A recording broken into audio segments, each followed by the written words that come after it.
Dude, I'm an idiot, man. I swear to God, some people think I'm smart. Sometimes I think I'm semi-intelligent. Shit. I want to spill my drink everywhere. Sometimes I think I'm semi-smart and I have some level of intelligence that I think, slightly above average. Like, I don't, maybe I think I'm just interested in a lot of things. So I'm constantly skipping over from subject matter to subject matter to subject matter. And by me doing that, I think I'm learning a lot. When in reality, I'm just getting like 10% or 20% of specific subjects. But this past Christmas, my parents, for a Christmas gift, they got me a 30-day supply of the On It supplements. And they're like vitamins and minerals. That just, it's got like alpha brain in it. It's got krill oil. It's got a bunch of stuff that's just super healthy for you. And you take a pack in the morning, and then you take a pack in the evening. And it's designed to, give you energy when you take the morning pack for the day, and then to allow you to sleep better in the evening. Just making sure it's recording. Allow you to sleep better in the evening. So what do? I try to, I start taking them immediately, and by doing this, what it did was, it was Christmas morning, and I opened it up, and I know that you should never take anything on an empty stomach, and I'm completely aware of that, and I know it makes you sick. Just like I do the same thing. I do the same thing with tea. Like if I have a diet green tea, which I take that, and it makes me just shit everywhere, like diarrhea. It makes you feel like I'm gonna get sick. And I do the same thing with these vitamins. So I was completely aware of the side effects of me getting feeling sick, but I just didn't care. I still took it, and I still impulsively took the vitamins. And of course, my stomach was in a lot of pain, and I felt like I was going to get sick.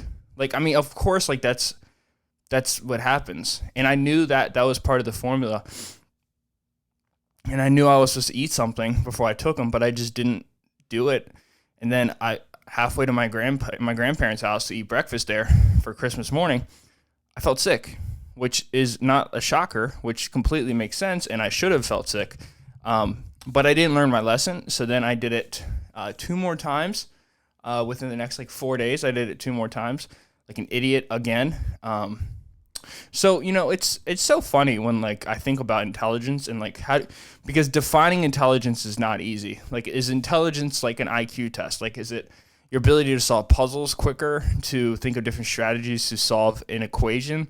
Or is it stacking blocks to, make them stable and the highest possible way they can get up? Is it crossword puzzles? Is it long formulas in math?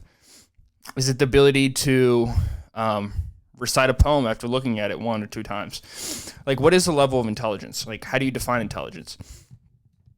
Or is it emotional? Are we completely off the mark with intelligence? Are we actually supposed to be looking at it from an emotional standpoint, since that's the thing that really drives conversation between people? Are we supposed to be looking at it from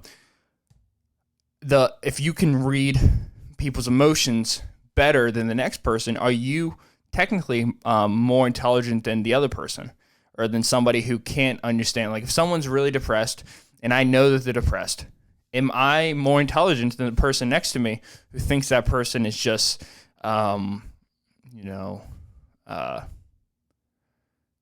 happy, or, completely off the mark, or angry when they're actually depressed? Can you point out the difference between someone being anxious and someone being, nervous? And is being able to break both those emotions down and start solving the root cause of it, or at least trying to figure it out, or knowing when to step out of becoming the problem solver and just become the supporter, the person who just takes care of the other person. When does that become, how do you determine intelligence in that sense? But so I've been reading a lot of books on it, intelligence, and like I said, I'm reading this book, The Intelligence Trap, by Dan Snowder, I think. No, it's not that. That's a comedian. Shit, I can't remember it. But it's like why smart people sometimes make dumb mistakes, or why smart people make dumb mistakes, or do dumb things, or say dumb things. And it's a really interesting book. And I think the first challenge is, how do you define intelligence? And how some people present intelligence in many different ways. Anyways, I'm digressing, and it's a very interesting book, and I highly recommend it. I've been reading it for like 3 weeks now. It's a short book. It's an easy read, and I want to read all these books, but what I've kind of falling into the trap of is, since I'm out of school, I've been doing a lot less reading, which doesn't make sense. You'd think I would increase my reading amount, but I think the reason why I'm not increasing my reading amount is for the simple fact that when I'm in school, reading keeps my brain stimulated, and it's like it allows me to, like, let's say I'm in a car and I'm going 60 miles per hour. It would be much more efficient, or less efficient, if I had to get somewhere in 5 hours. And let's say I could hypothetically just not have to fill up gas. It would be much more efficient for me to stay 60 miles per hour and slow down to pee or to get food, rather than just come to a complete stop, And I think I implement reading as just slowing down on the highway to get somewhere. It allows my brain to slow down a little bit while it's still making progress. And I think it, like, when you're in school, or if you're doing anything, you're studying for something, or if you're preparing for something, or even like if I'm preparing for a podcast, I think you have so many loose wires in your head that are just not connected all the way. And I think by reading books or magazines or articles, or honestly, I think anything with paper, I think is better, because I think you're putting together words and letters. And I think by doing that, I know for me, it's increased my vocabulary. It has allowed me to feel more confident in a conversation with somebody, more confidence with myself. But I think that's the best option if you're going to read. I think it's really important to read books, like paper books. Now, I've done audiobooks many, many times. But anyways, like I was saying, I think it's really important to keep those wires, instead of having them just freeze in the air and not connect to each other, having them find a way to interconnect and mingle with each other. And I think all of those wires are different ideas, unclosed ideas and thoughts that are trying to connect. And I think by reading, you connect those ideas, or at least you test them out. Like, if you have one wire here and one wire here, and they connect with each other, they're going to find out eventually if they should be connected or should not be connected. And then they disconnect, and then they come back, and then they come back here, and then they come back here. And I think that's what reading has done the most for me. But so I'm reading this book about intelligence. I digress. Sorry about that. But it's really trying to find intelligence. Like, what is intelligence? And all I know is by me reading those books, and by me trying to advance my knowledge on certain subjects. When I do things like that, I feel like I've just, a meteorite hit my world, and I just blasted back to the freaking Stone Age, cavemen. Because when there's, it's super, like, almost childish, like an impulsive behavior of like a 4-year-old. I'm completely aware of the consequences. I know what I'm doing could make me feel sick, and I know what I'm about to do could make me feel bad, could make my stomach hurt, could make me throw up even. But there's something, and I don't know if there's a difference between male and females in this realm, but I know a lot of guys that do shit like this all the time, while they'll be in the weight room and they know that they've never benched 225 and they've only ever benched 185 for 3 reps, but they throw the 225 on because they're with all the buds, and they think that since it's louder in the gym and there's more people watching them, they can just push the weight more. But it's like, no, you can't hit that, because you can barely hit 185 for 2 reps. And that muscle doesn't get influenced by sound and music and people's eyes looking at you. But damn, if that stops you. No, you just get under the bar and you fail on 225, you overwork your muscle, you put a slight tear in your pectoral muscle, and then you can't hit 225 for 6 months, and you're back down to 1 rep at 185 after 6 months.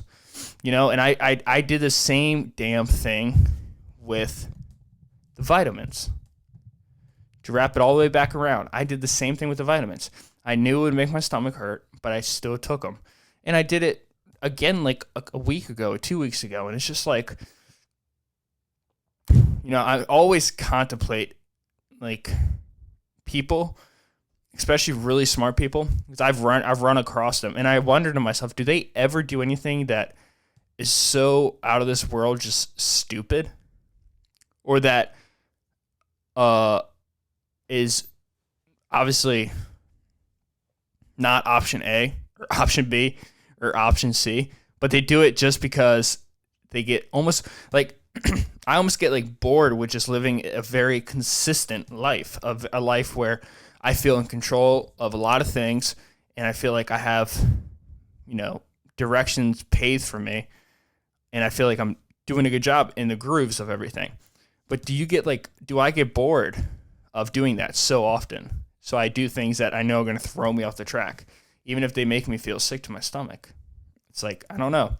And it's almost like, is that actually how you further your knowledge on the world? I know objectively that's a bad idea, but I don't know personally. I haven't really tried it personally.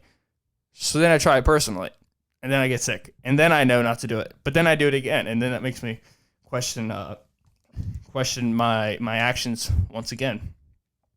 Dude, I just cooked up this steak that was perfect. I've been using a lot of what was I thinking of? Shit.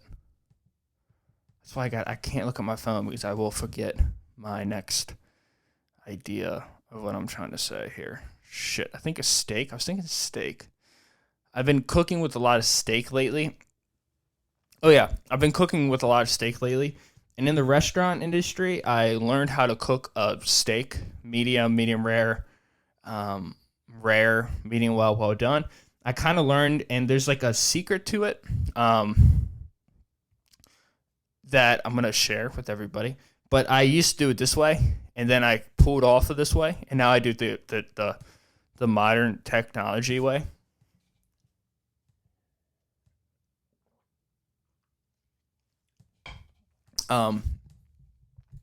But there's a way to cook a steak, and I learned this in the restaurant industry. So when you're cooking a steak at a restaurant, you need to know the temperature. You need to know if it's finished or not. So you just touch it a little bit with your finger, obviously with a glove on, to feel if it bounces. And so if you make an okay sign, not white power. This is not white power this time. It never is. It's an okay sign. Let's not forget that. Okay. You're touching your index finger. Your pointer finger, the one you point with. Now, take your thumb and put your thumb on your pinky. Now, that little chunky fatty part right there next to your thumb, touch that. And you feel how it doesn't have nearly as much recoil as when your thumb was on the index finger making the okay sign. Well, if the steak feels like that, you have a well-done steak. You have a well-done steak as much as you can accurately measure a temperature of a steak without actually using a machine or a thermometer. So you have a well-done steak here. Boom, boom, boom, boom, boom.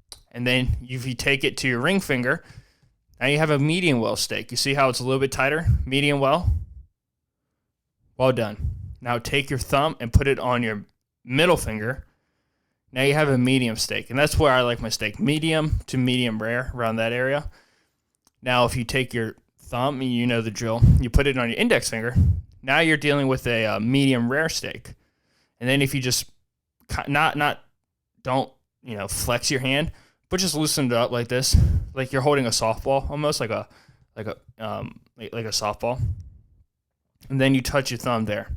That's like a rare steak. So that's the way I used to do it. And then I stopped doing it because I burned myself on the grill, because I do it at my house. And I started using just modern technology, which is a beautiful thing. And now I have this thermometer that I just stick in, I turn it on, and it tells me the temperature. And I cook it to about 145, which is about medium. But today, since I got to go to work, I cooked it to about 130. because I know it's going to heat back up to about a 160. I take it off the grill at rare, chop it up, because I got to warm it up at the microwave at work. So it's going to get up to about a 160.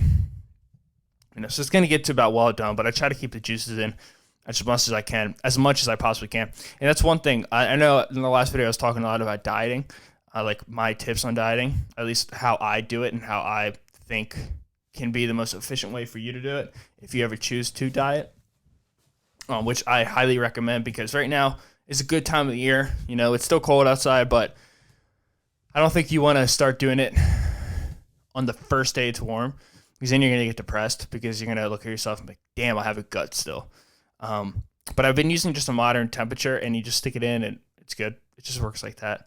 But that's one thing I did want to go into on this episode. That's why I was looking at my phone. I jotted it down. I want to talk about body image, and I really want to get into my psyche about it and how I've dealt with it, and how I've indicators to me about when I'm getting overweight, how I'm able, how I have been able to really, let's go all the way back to the beginning. When I first started going to school, so not when I first started going to school, but middle school is when I really started to notice it. So because in elementary school, I moved from a Catholic school to a public school, and the transition was weird, because in Catholic school, you can't bully anybody really. Like as much shit as I give the pedophile, priest in Vatican City and, Catholic faith in that sense, I will say one thing that they're good at is creating an atmosphere where there's no bullying, because they bully the kids, or the kids bully the kids. So you learn at an early age you don't bully.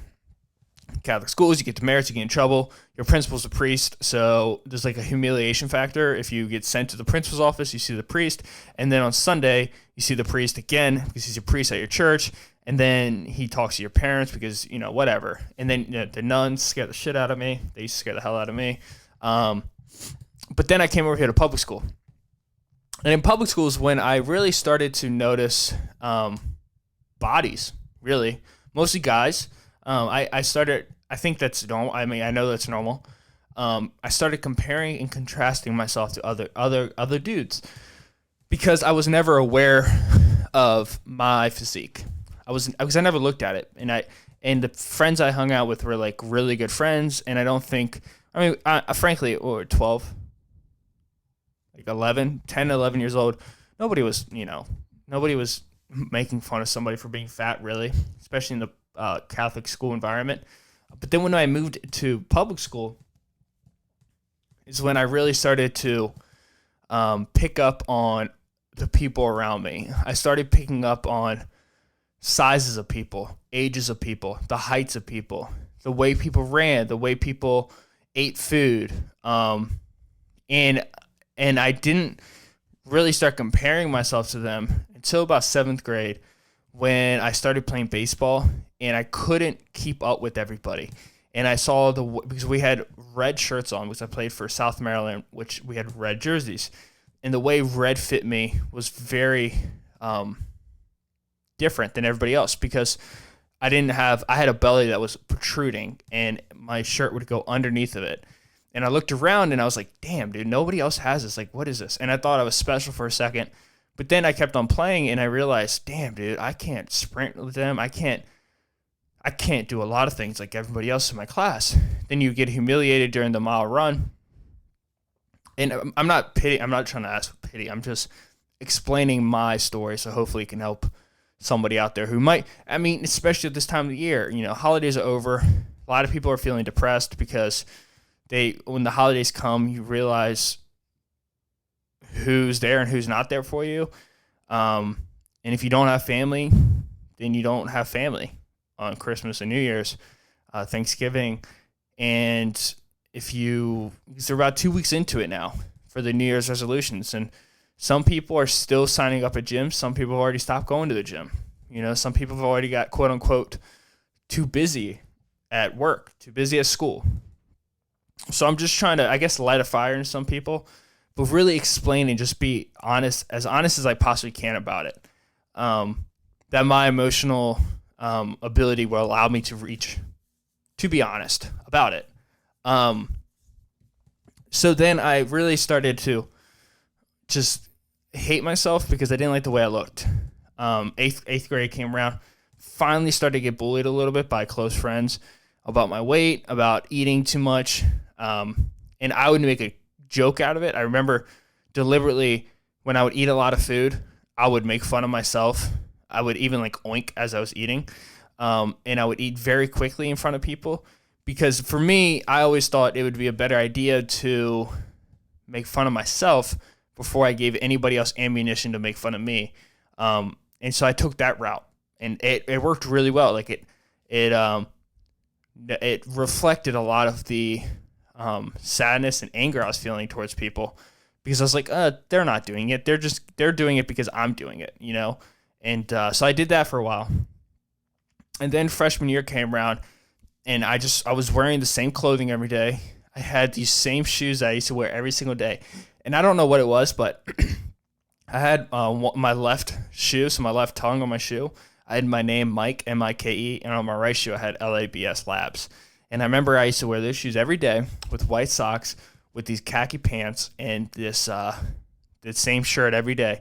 And I remember I used to have to wear a white shirt underneath of the other with my normal shirt because I would sweat so much just sitting in class. Because I always used to, and I think this might be, honestly, might be a reason why I have such a strong abdominal section right now. Like just a thick abdominal wall. Because I used to, and huge calves, I used to just suck in my gut all day long. And that would make me sweat all day long. But then I eventually developed to have a strong midsection. But I used to do it all day, so I'd sweat all day. And I used to get I used to bring up backup pairs of underwear because I would sweat so much in my underwear I would start getting swamp ass and it would protrude through my khakis. But I had to wear the short khakis, the cargo shorts, because if I wore pants, they would never fit and they would squeeze my guts and I didn't like that. And I would have to wear like size 38s, 40s.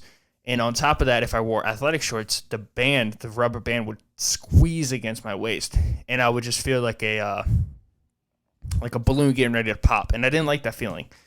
So then something just sparked me when going into, I think, junior year or sophomore year, I just got sick and tired of it, you know? So I hated the body I had. So I hated the person I was. Because at this time, I wasn't smart enough to look outside of physical appearance. You know, this is an age where physical appearance means everything. Guys are flexing at each other. Guys are finally, you know, looking at each other's biceps, starting to work out. Your social groups are determined by that. As a guy, you're starting to notice females. You're starting to notice the development of girls, and you're becoming attracted to them. So physical appearance at this age is so damn important. So since my physical appearance wasn't where I liked it, instead of doing the self-love thing, which I don't think I could ever self-love myself when I'm fat because I don't love the way I feel. And I think, this is a point I really do want to make very strong. You see a lot of this stuff with like Lizzo and her embracing of a naked body at a morbidly obese, diabetic, on your deathbed weight. And this is something I don't think is ever talked about because I don't think it's PC or politically correct. But that's bullshit. You know, I think that's something that we have to get away from now. We have to stop thinking it's okay to be that overweight. And you know, me even saying that, I sound like an asshole. And also me saying that, I know I'm going to get pushback. And I'm not saying that if you're overweight, it's your fault. But and you know, this is ironic because I'm saying this is to light fire under you, but this is lit fire under me when I was struggling. Because we all think it's okay to do that. And we shame people if they're in great shape. Like you always hear a model's body isn't realistic. Well, it's like, no, it is realistic because in reality, there's models. You know, like, does that make sense? Like, in reality, there's models. There is people who walk the earth with a perfect figure in the model sense, 6 foot, you know, and, you know, okay, a lot of them are anorexic, but a lot of them aren't. Like, Beyonce's a beautiful lady, right? She's the queen. That's what people call her, Queen Bee. And she'll get shamed for being too beautiful, you know? And it's gotten to a point where it's so strange that we almost accept a disease as beauty, a disease that you can fix. You know, you can fix that. And I will make an argument, and I will argue this till I'm blue in the face up to a point, because I don't want to waste my time. But I know that the way you feel when you can take control of your own weight, and you can take control of your own life, and you can have the ability to change your physical appearance, you will feel better. You will feel so much better than you will ever feel with this bullshit self-love stuff. You can love yourself. I'm not saying don't do that. But what I am saying is that, is it really a good thing to accept that morbidly obese figure when you have kids? Are you going to live past 50 years old? Are you going to be able to pay for your kids to go to college? Are you going to be able to get up out of bed and go play ball with your kids? Or, you know, are you going to be able to live a life with your kids? No. Because we all know that being that overweight is deadly. You know? And it's not good. It's unhealthy.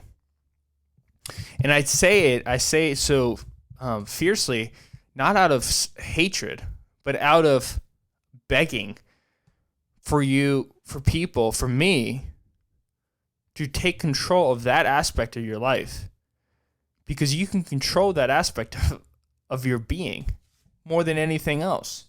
You can control the way you feel when you get up in the morning. I got up 2 days ago and I felt bloated as shit, and guess what? It ruined my day. When I get up and I feel bloated and I feel like my cheeks are little, and I kind of feel like that today, I don't feel good. I don't like my body. I don't like the way it looks. And I get depressed, you know, and it makes me sad.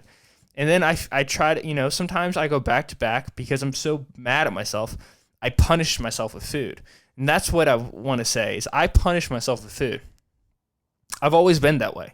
Some people punish themselves without eating, but I punish myself. I will shove my emotions down to the back of my neck, choke on them, and never talk about them through a large pizza from Papa John's.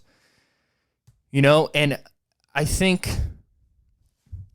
that is so common for so many people. I think you can start using the culture we live in when it comes to obesity, and you can use it as a shield for you not to make a change and take control of your own destiny. It's cool now to be that. I never thought it was cool.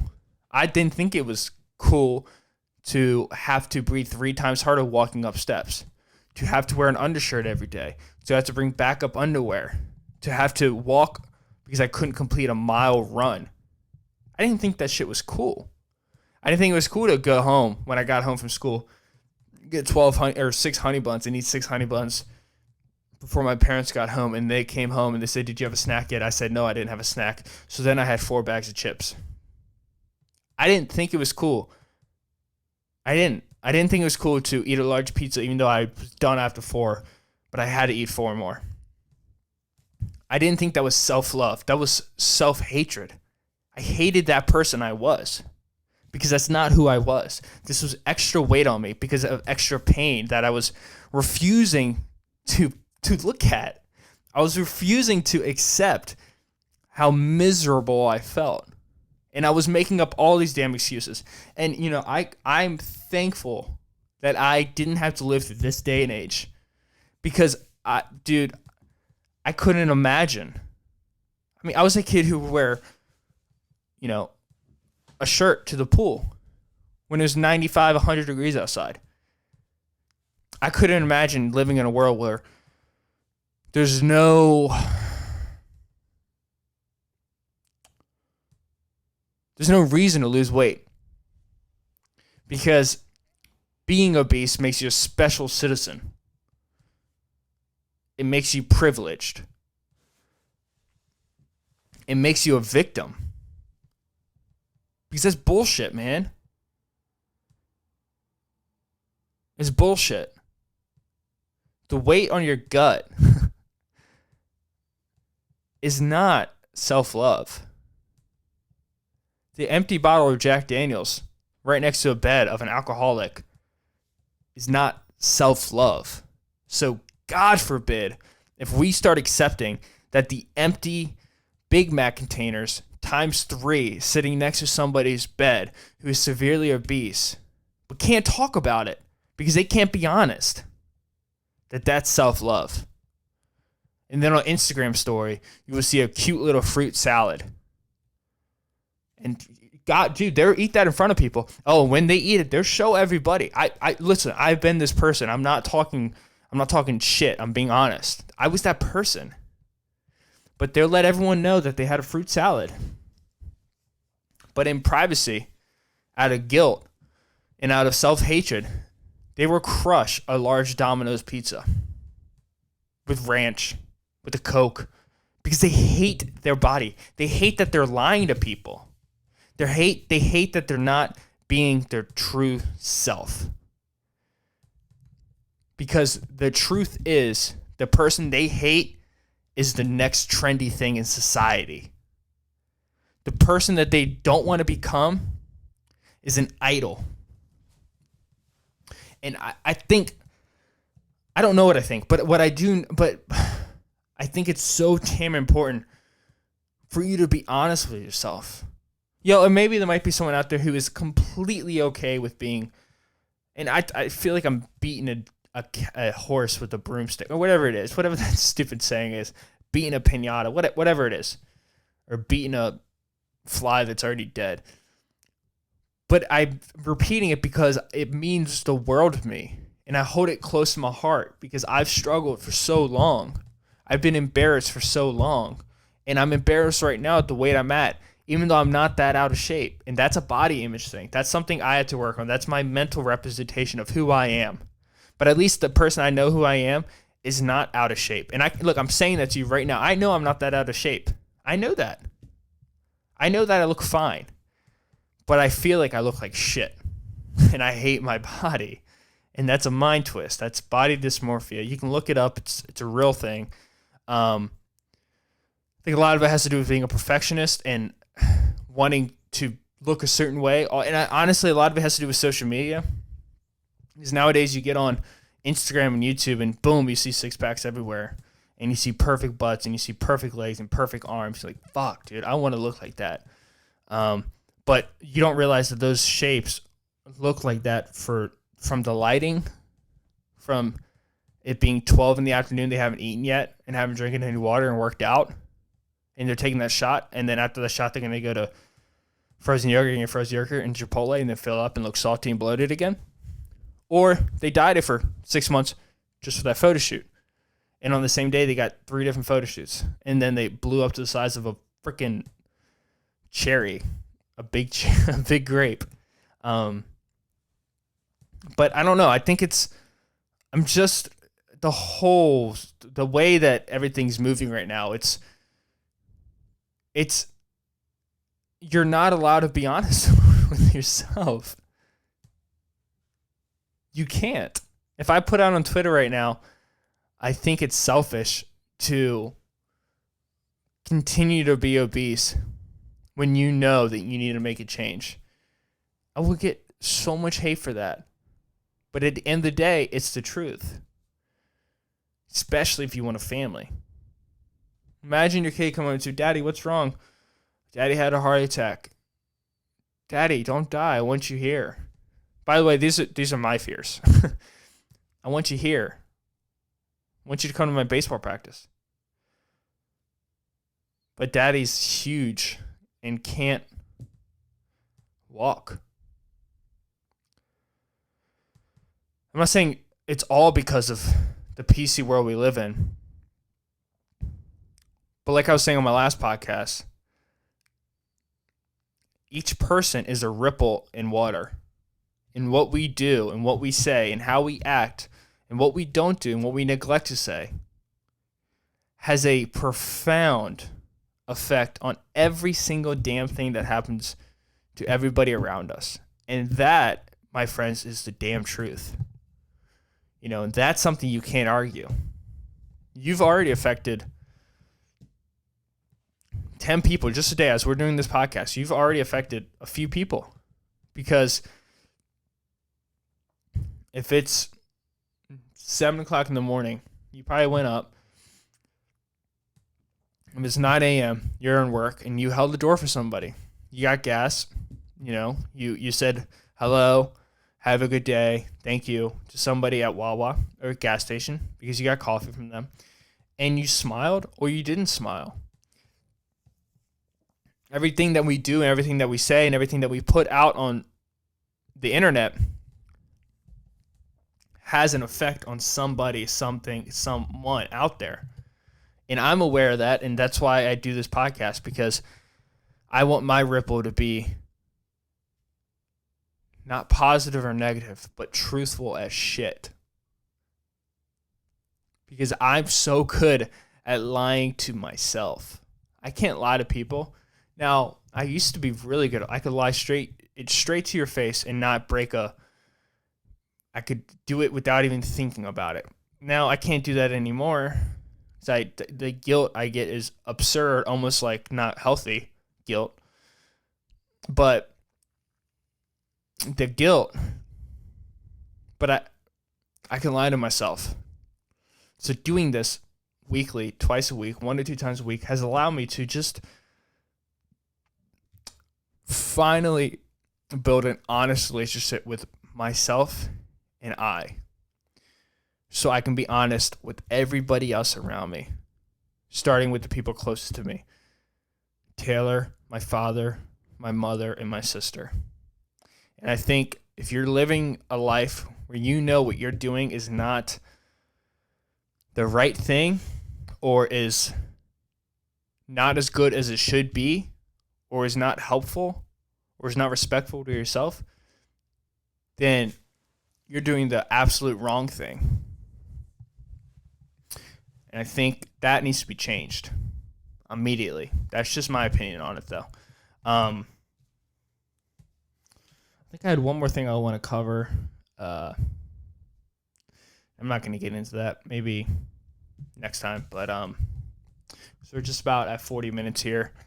And I have the summer classes kicking my damn ass. I already looked at one of my classes for Towson next semester. And I have 4 group projects I think I have to do, which is so hard for me because I don't live on campus.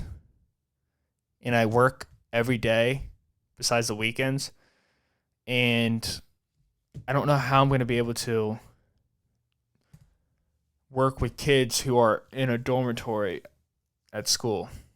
And I know I eventually have to do like an internship, but like, I don't know if I could take an internship, dude. I've been working so long for money, and I have my career already figured out. I want to be a personal trainer. I don't know if I can just, whatever. You guys don't want to hear about that, right? You guys don't want to hear me bitch and complain about my college future.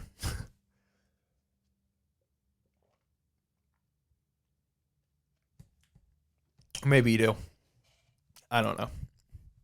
But these past 2 episodes I've loved. I've fallen in love so much with podcasting. 57 episodes deep. And I love it. I love it. And I love that there's people who listen. And I love that there's people who support it. And I love everybody who talks to me outside of the podcast setup. And you guys are beautiful people. And I will always be thankful for all the support I get, and each view I get, and each listen I get, each like and comment I get. I know I can't do it without anybody out there, without any of you guys, and I'm grateful for it. And I hope you guys are not minding the ads. Like I said, I need to do that because this is time, and it's valuable time, And as much as I love doing it, I want to give you guys a better experience every time. And my money that I'm making from my job and other things that I do is going straight into school, honestly, and like personal expenses and a little bit of entertainment that I've had to even divert from the clothing. So any money I make on this is going to go straight back into the podcast. But I just want to be very truthful with you guys, and car payments, all that money from my job's going to car payments and stuff.